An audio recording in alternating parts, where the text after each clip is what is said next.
रहीम, आज जो हमारा टॉपिक है ये बहुत ही अहम है। जो कंडीशनल फिगरे होते हैं, कंडीशनल सेंटेंसेस होते हैं, उनमें से आज एक हम पहली कंडीशनल टाइप 1 के बारे में पढ़ रहे हैं। आपको जो मैं बताऊंगा आपने इसको याद रखना है।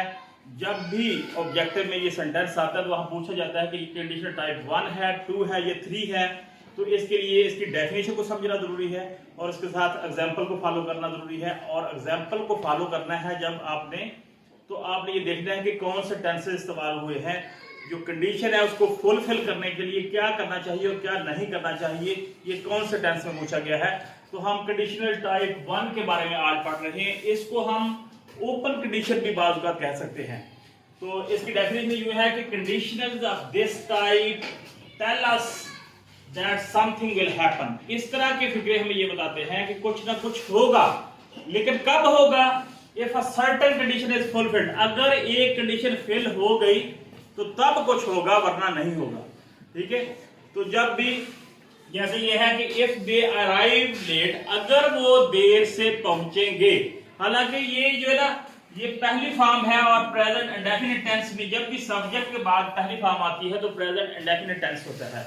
Present indefinite tense conditional type में ये होता है कि एक हिस्से में अगर प्रेजेंट इंडेफिनिट टेंस आए तो दूसरे में फ्यूचर इंडेफिनिट आता है।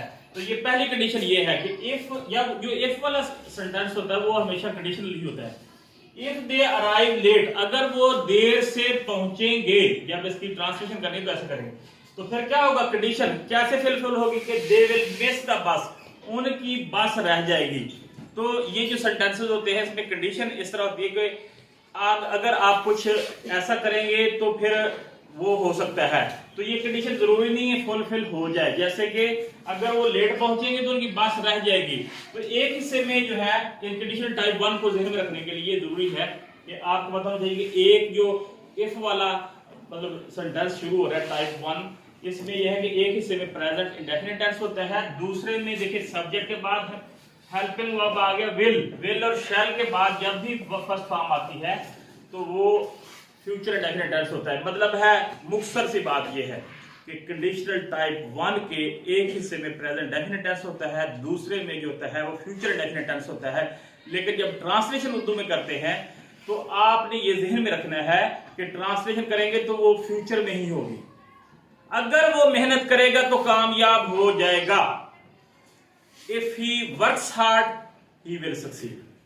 पहले हिस्से की जो ट्रांसलेशन की वो प्रेजेंट इंडेफिनिट में की, अगले की किसमें की, फ्यूचर इंडेफिनिट में की।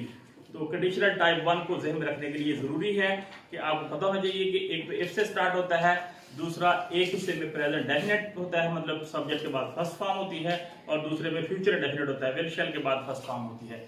उम्मीद है कि आपको ये जो कंडीशनल टाइप 1 है उसकी समझ आ गई होगी। इंशाल्लाह नेक्स्ट जो है हम अगले लेक्चर में जो है बताएंगे कि टाइप 2 क्या होती है।